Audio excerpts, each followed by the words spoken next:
Assalamualaikum warahmatullahi wabarakatuh.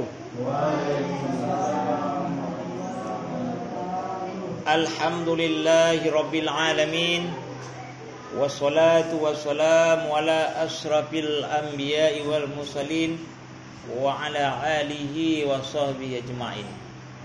Qala ta'ala fil kitabil aziz, a'udzu billahi minasyaitonir rajim. Wa ta'awanu 'alal birri wat taqwa. Shadaqallahul 'azim. Pertama-tama, marilah kita panjatkan puji dan syukur kehadirat Allah. Dengan nikmatnya kita dapat berkumpul di mushola Lailatul Qadar Marendal Deli Serdang yang kita cintai ini. Selawat beriring salam selalu kita curahkan kepada Nabi besar Muhammad sallallahu alaihi wasallam, Nabi akhirul zaman. Tidak ada lagi nabi setelah beliau. Alhamdulillah. Pertama-tama yang paling utama adalah setelah kita bagaimana bersyukur kepada Allah. Kenapa hadir kita dalam safari Ramadan saya ini? Malam yang keberapa ini? Yang ke-8 Pak ya. Alhamdulillah, malam Jumat pula. Hormat saya kepada Al-Mukarram, tuan-tuan guru, para alim-alim ulama, tokoh-tokoh masyarakat, cendikiawan-cendikiawan, adinda-adinda semuanya, para guru, ibu-ibu, anak-anakku, Masya Allah. Kayaknya musola kita ini setahun yang lalu saya kesini masih suasananya tidak secantik ini. Sekarang alhamdulillah luar biasa. AC sudah ada, kipas angin di mana-mana kanan kiri, Masya Allah. Cuma belum didukung oleh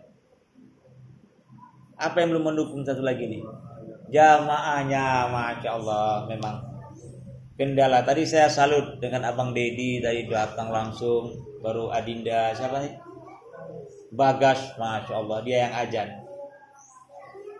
Memang kendala kita di mana saja. Seperti kemarin saya pun safar Ramadan di daerah Pancur Batu sana. Kendala kita memang masjid, musola cantik, tapi belum mampu kita meningkatkan iman dan takwa. Kalau masa-masa corona ini atau wabah COVID-19 ini, musola atau masjid lain yang ada di Medan, Deli Serdang atau Sumatera Utara boleh tutup, tapi musola Lailatul Qadar ini jangan sampai tutup. Kenapa? Namanya Lailatul Qadar. Cuma ada di bulan puasa. Ini jangan sembarangan memasang nama ini, ngeri ini. Kalau yang lain bolehlah, kayak di Padang Bulan sana tempat kami, seperti Al-Muhtadun segala macam, Al-Muttaqin, tutup. Tapi kalau sempat namanya Lailatul Qadar tutup, ya Allah, mana lagi nih? Kan begitu. Tapi alhamdulillah, tadi hujan luar biasa di Padang Bulan derasnya. Pulang pun saya dari Pancur kemarin luar biasa hujan. Kalau masih hujan air, masih hujan salju tak seberapa. Asalkan jangan hujan batu saja, Dinda ya. Ini kalau ukuran saya aja jauh, saya dari Padang Bulan sana mau datang ke sini menembus derasnya hujan. Masya Allah, saya tadi berpikir, ya Allah bisa tidak nih. Sementara Tuan Guru Ustaz Jamil udah ngempel saya, lupa saya ngangkatnya karena tadi kita ke masjid ya, buka puasa. Tapi insya Allah saya balas, insya Allah datang Tuan Guru, saya bilang. Jadi kalau seandainya seperti Tuan Guru yang lainnya segala macam ini, adinda kita semangat datang, ayolah kita ramai-ramaikan musola ini. Karena yang perlu ada setiap saya ceramah ini adalah regenerasi. Saya nggak mungkin selamanya harus ceramah di sini, nggak mungkin. Satu saat saya juga nggak bisa lagi bawa kereta, tak sanggup lagi berjalan. Begitu juga abang dah kita ini, nggak selamanya beliau ini jadi imam kita. Ada saatnya masuk pensiun dan tidak bisa lagi melangkah kaki ke masjid. Kami paling tidak mendengar suara ajan aja lah kami di rumah. Itu pun kalau masih sehat. Kalau enggak dari kuburan lah kami ini. Nggak kan mungkin Tuan Guru Ustaz Jamil ada, enggak, ibu-ibu kita ini ada, alhamdulillah. Enggak akan mungkin bertahan lama. ada regenerasi, ada masanya. Nah, saya ingin musola Lailatul Qadar ini regenerasi tetap ada, Abang Dah. Kenapa? Wah, inilah Bagas, adinda-adinda yang lain ini yang akan menegakkan 30-40 tahun akan datang lagi musola kita ini. Ini perlu. Kenapa? Regenerasi saya tekankan sekarang. Secantik apapun kita bangun musola, semantap apapun kita bangun masjid, tidak akan berfungsi kalau tidak didukung oleh orang-orang yang bertakwa, yang mau datang ke masjid. Yang perlu dibangun sekarang ini apa? Yang perlu dipoles. Iman orang takwa ini perlu nih. Disemen imannya. Sebagai cantik pun orang membangun masjid, tapi ketidakadaan orang yang mau datang ke masjid. Betapa banyak rata masjid kita lihat Kota Medan di mana-mana pun. Kenapa? Tidak ada jamaahnya. Silakan datang mereka. Anak-anak ini biarlah lompat ke sana, lompat ke sini. Tidak ada masalah. Sama juga anak-anak. Jangan dilarang-larang mereka. Mereka lah yang akan menggantikan nanti saya jadi imam. Menggantikan Abang Dah kita ini. Siapa nama Abang Dah? Sahrijal. Sandra. Bang Sandra yang akan menggantikan. Ini mereka-mereka ini. Jadi biarlah mereka lompat sana lompat sini. Apalagi kita sekarang ini di daerah bisa dikatakan masih minoritas kalau di sini kita. Kenapa masih minoritas? Kalau kita nggak bisa mempertahankan daripada musola Lailatul Qadar ini, nah ini kita sayangkan. Mari tanamkan jiwa. Setiap hari kita harus ke musola. Tanamkan jiwa. Setiap hari saya harus ke masjid. Tidak ada hari tanpa ke musola. Kita lawan kemalasan kita. Siap? Alhamdulillah. Ini motivasi pertama Ramadan. Untuk apa saya cerita ke sana ke sini segala macam, tapi pondasi belum kita tanam. Ibarat kita membangun masjid, gedung yang sangat tinggi. Pernah tengok gedung yang tertinggi sekarang di Abu Dhabi? Macam mana tingginya? 1000 meter lebih. Pondasinya kuat. Begitu juga musola ini, tanamkan akidah sama anak-anak. Harus ada yang ke pesantren nanti. Harus ada berpendidikan dari agama. Mereka akan menjadi tolak-tolak bagi kita. Masukkan ke pesantren. Sekolah-sekolah yang islami dan segala macam. Nanti akan mengganti satu saat saya di sini. Mengganti Ustaz Jamil. Masya Allah. Amin. Ya Rabbal Alamin. Alhamdulillah. Pokok pertama tema tadi. Kita kuatkan kekuatan iman kita. Yang akan datang, ajak lagi kawan-kawan. Karena Ramadan ini suasananya sekarang suasana berkabung kita. Tapi jangan sampai kita berlarut pada kesedihan. Yang kedua adalah fardu ain. Tadi katanya judulnya fardu ain. Masya Allah. Ini fardu ain ini tahu. Ini bagaimana kita hablum minallah. Hubungan kita dengan Allah ini. Fardu ain. Sholat kita, puasa kita nggak ada hubungan dengan orang. Ibaratnya begini. Saya makan bakso, saya pakai bumbu yang pedas, yang kepedasan saya. Tidak ada Adinda Chandra atau tuan guru yang lainnya yang pedas, tidak. Begitu juga. Apakah kita melaksanakan fardu ain ini udah mantap? Sholat, puasa, zakat, segala macam. Apakah sudah membanggakan? Ini fardu ain. Karena fardu ain ini adalah milik kita pribadi masing-masing. Bapak tidak sholat, bapak yang menanggung dosanya. Kan begitu. Ya mungkin saya nggak sholat, Adinda yang sana yang menanggung dosa saya. Nggak ada itu. Itu fardu ain. Hablum minallah. Antara hubungan kita dengan Allah Subhanahu wa ta'ala. Lalu Adinda dan tuan-tuan guru yang saya hormatin, bagaimana kita menyikapi dari pola fardu ain ini? Yang pertama adalah kita beribadah kepada Allah Subhanahu wa ta'ala dengan ibadah kita sendiri diterima oleh Allah, tidak ada sangkut pautnya dengan orang lain, individu antara kita dengan Allah. Puasa, nggak puasa kita. Kalau anak-anak aku mungkin yang belum balik, mungkin kalau tidak puasa orang tuanya yang menanggung untuk segala macam. Kalaupun puasa penuh, orang tua yang mendapat pahala. Kalau setelah dia balik, yang laki-laki sudah bermimpi, yang perempuan sudah dapat alangan, ditanggung sendiri. Nah, ini antara fardu ain. Sekarang saya ingin bertanya lagi nih. Ketika Perdana Menteri daripada Mahathir Muhammad, kenal siapa Mahathir Muhammad itu? Masya Allah, kenal semua. Mahathir Muhammad Sudah menjabat jadi Perdana Menteri sampai kira-kira 25 tahun, kurang lebih. Beliau habis itu sempat berkunjung ke Waspada, habis itu beliau terpilih lagi jadi Perdana Menteri. Dan baru-baru ini beliau turun. Alhamdulillah. Beliau mengatakan, kenapa sekarang umat Islam lebih condong melaksanakan, lebih bangga dengan fardu ain dengan fardu kifayah? Kita bangga kali kalau kita sudah naik haji. Rasa-rasa kita belum puas kita melaksanakan ibadah kalau belum capai yang kita mantapkan, berarti beribadah kepada Allah. Saya rasanya ingin menangis, ingin berkali-kali ke jamaah haji, melaksanakan ibadah haji. Betul, tidak salah. Rindu kali saya ke tanah Mekah. Udah berapa kali? Udah 4 kali, Masya Allah. Betul, nggak salah. Tetangga kita kadang-kadang nggak makan, kita rindu 4 kali. Ini fardu ain. Jangan sor sendiri dengan antara fardu ain. Sekarang kita Mahathir Muhammad ingin mengatakan bahwasanya umat Islam ini pola pikirannya itu bukan hanya fardu ain, tetapi ada juga antara fardu ain dengan antara pribadi dengan kumpulan fardu kifayah. Saya mau tanya ini, kalau sudah cerita fardu kifayah apa tergambar? Nggak salah itu. Tong jenazah yang seram-seram nampaknya, bendera STM, kain kafan, kerenda peti, betul. Itu yang tergambar kan? Paling betul fardu kifayah itu kalau seandainya seseorang atau 2 orang yang melakukan, yang lainnya dikatakan satu kampung itu tidak berdosa lagi. Kan udah terlaksana. Betul, tapi bukan hanya itu. Itu adalah daripada bagaimana kumpulan daripada kaum muslimin untuk hablu minan nas. Fardu kifayah itu banyak.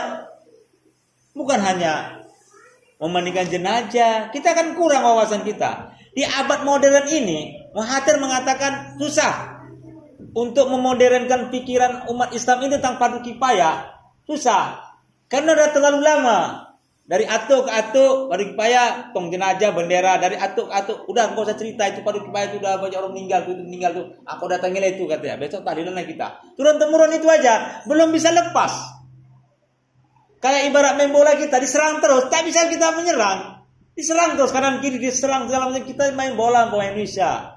Lawanlah tim Jerman katakan. Diserang terus kita, setengah mati kita enggak sempat kita untuk berpikir.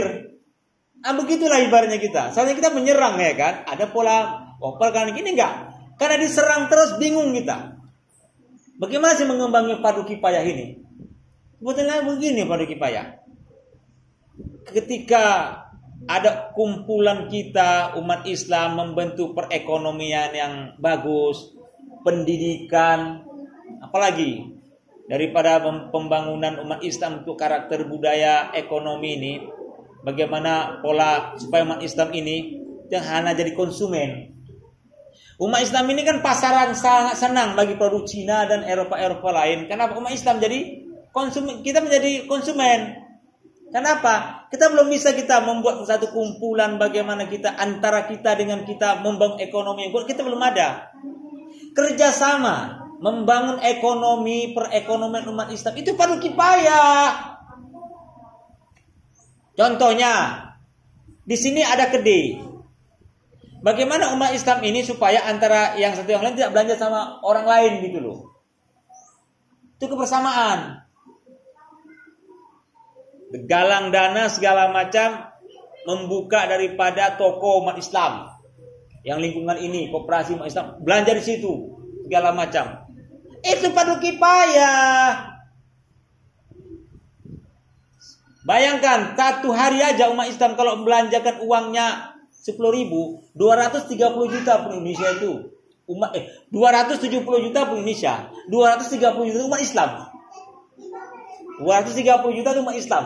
Kalau belanja dia hanya 10.000 aja satu hari, kalikan berapa uang umat Islam yang terkumpul? Seminggu? Sebulan? Setahun?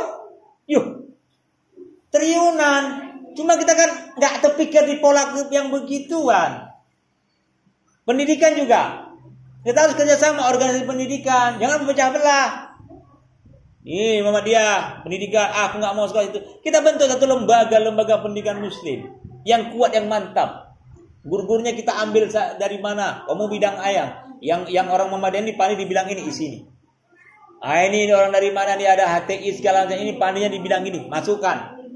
Ini dari mana ini? Dari Al-Wasliyah ini pandai, masukkan. Kita gabungkan kekuatan. Ini yang belum ada di kita. Kita tengoklah pendidikan Al-Wasliyah itu hidup segan mati nggak mau. Kenapa pendidikan orang seperti Metodis itu Dharma Agung maju pendidikannya? Karena mereka kerjasama. Di kita udah ada, sebetulnya kita hanya sibuk fardu kifayah tentang menyolatkan jenazah. Itu kendalanya. Maka Mahathir berpikir kayak mana supaya umat Islam ini pola pikirannya maju. Kita contoh, masakan Padang itu luar biasa terkenal kan, di mana-mana di Indonesia. Tapi hanya di Indonesia. Paling jauh pun di Malaysia. Wajar, karena masih sekitar serumpun kita. Apakah nasi Padang ini bisa berkembang di orang di Korea sana? Apakah nasi Padang itu diminati oleh orang Amerika sana? Belum tentu. KFC itu dari mana? Amerika. Kenapa kita senang dengan produk KFC itu padahal bukan dari negara kita? Bukan dari orang-orang Malaysia, Brunei atau Singapura atau Thailand, tapi dari Amerika sana. Kok bisa beli yang KFC ini hadir di negara Indonesia ini malah ramai peminatnya? Kenapa kita yang nasi lontong, nasi Padang, nasi goreng segala macam, orang Eropa nggak tertarik makan nasi goreng kita? Padahal ada sayur, lontong, pecel segala macam. Kenapa? Karena kita nggak pernah menyatukan dari fardu kifayah ini untuk memproduksi. Begitu sekarang masalahnya. Apakah kita hanya bangga hanya dengan fardu ain dari kita beribadah kepada Allah? Apa udah cukup kita di dunia ini dengan tidak memikirkan andai tolan kaum muslimin dan segala macam? Ini nggak usah jauh-jauh, satu aja daripada adindaku, anak-anakku semuanya. Coba tanamkan pola sekarang. Mulai sekarang saya belanja di tempat komunitas umat Islam. Coba tanamkan. Nggak bangga kita kalau nggak belanja sama orang Cina, betul? Walaupun murah, betul dia murah. Tapi adakah Cina itu yang orang Cina ini yang bukan Islam ya? Yang orang Cina ini yang Islam, yang nggak Islam ini, yang kafir ini bayar zakat? Ada nggak? Yang non Muslim itu bayar zakat? Nggak ada. Padahal murah. Kenapa nggak belanja di kedai Pak Haji sana itu? Mahal kali. Malas aku, mahal kali dari ini beda yang segala macam. Betul nama. Tapi Pak Haji itu atau kaum muslimin yang lainnya, dia kan bayar zakat, menginfakkan sedekah di Lailatul Qadar ini, di Lailatul Qadar. Pasti ada pendanaan dananya kan? Makanya bisa kita hadir di sini. Kan begitu masalahnya. Coba tanamkan sekarang pola tanam kita pikir. Mulai besok lah. Ini pada kifayah. Mulai besok ya adik-adikku, anak-anakku, abang daku, guru-guruku, coba kalau bisa lah belanja kita utamakan di produk tempat-tempat orang Islam. Kalaupun nggak ada, itu lain cerita lah, udah nggak ada lagi. Indomaret itu siapa punya sih? Kemana sih duitnya? Umat Islam ini, Masya Allah, Indonesia ini 230 juta. Kalau umat Islam belanja sama Islam itu mau bilang apa yang lainnya? Mau bilang apa? Itu iklan-iklan yang ada di TV itu bukan gak senang orang-orang yang dari non-muslim itu memproduksikan ketika bulan Ramadan. Yang sirup, yang kue, yang segala macam itu paling senang. Ayah lo buat paling senang lo puasa, banyak duit lah katanya. Enak lo orang itu. Ini kita tanamkan budaya kita sendiri. Oh kita anti NKRI. Siapa bilang anti NKRI kita? Kita paling cinta sama Indonesia ini. Sila kedua, pasal kedua, negara menjamin kemerdekaan tiap-tiap penduduk itu bebas memeluk agama dan kepercayaan masing-masing. Kan begitu. Kenapa? Kita kan memudayakan dari para produk halal yang kita inginkan dan segala macam. Orang berlomba-lomba yang dari, coba kita bayangkan, sekarang ada toko makanan segala macam itu, yang punya toko orang kita Cina atau orang yang lain, orang Tionghoa atau orang yang lain tidak Islam, tapi pakai Siapa yang di depan yang ditaruh? Yang orang-orang pakai jilbab kan? Rata-rata pegawainya orang kita kan? Kenapa kita nggak bisa membuat toko itu menjadi toko kita, komunitas umat Islam bersatu, membuat toko itu kita sendiri yang punya? Kenapa nggak bisa? Ini kita nggak ada pola berpikir ke sana. Kita kadang-kadang sibuk beribadah sendiri. Masa bodoh lah. Yang penting bagaimana saya, haji saya mantap, umroh saya berkali-kali. Betul, nggak salah. Hal minallah itu harus ada. Nah ini pola pikirkan yang pada malam yang ke-8 ini saya tekankan bagaimana membentuk karakter umat Islam dengan fardu kifayah. Mungkin saya tidak lama-lama untuk pada malam ini, tapi intinya mulai besok ya. Bisa Adinda semua? Insyaallah. Bagaimana? Anak-anakku bisa besok? Mulai besok bisa, amin? Bisa kan? Mulai besok belanja di mana? Di tempat kedai orang Islam Muslim ya. Beli apa saja? Pepsodent, Rinso, apa saja. Kecuali tidak ada itu lain cerita lah. Kenapa? Membantu perekonomian umat Islam. Yang mau lihat orang Islam pamit susah, apa orang lain yang ingin tahu umat Islam susah? Yang ketika kita meninggal yang gotong jenazah itu orang siapa sih? Orang Islam. Belanjanya di sana. Di Indomaret nggak dikasih utang malah. Ini dikasih utang lagi. Nggak mau juga. Giliran punya duit gajian, belanja tempat yang lain. Giliran nggak ada duit, belanja sama kita. Jangan. Pokoknya kita ingin ekonomi umat Islam ini baik. Kita ingin mushola kita ini ramai. Pokoknya fardu ain dengan fardu kifayah. Hablum minallah, hablum minan nas. Sama-sama kita jalankan. Ini saja sampai Ramadan saya. Mudah-mudahan kita berjumpa lagi di malam-malam berikutnya. Billahi taufiq wal hidayah. Wassalamualaikum warahmatullahi wabarakatuh.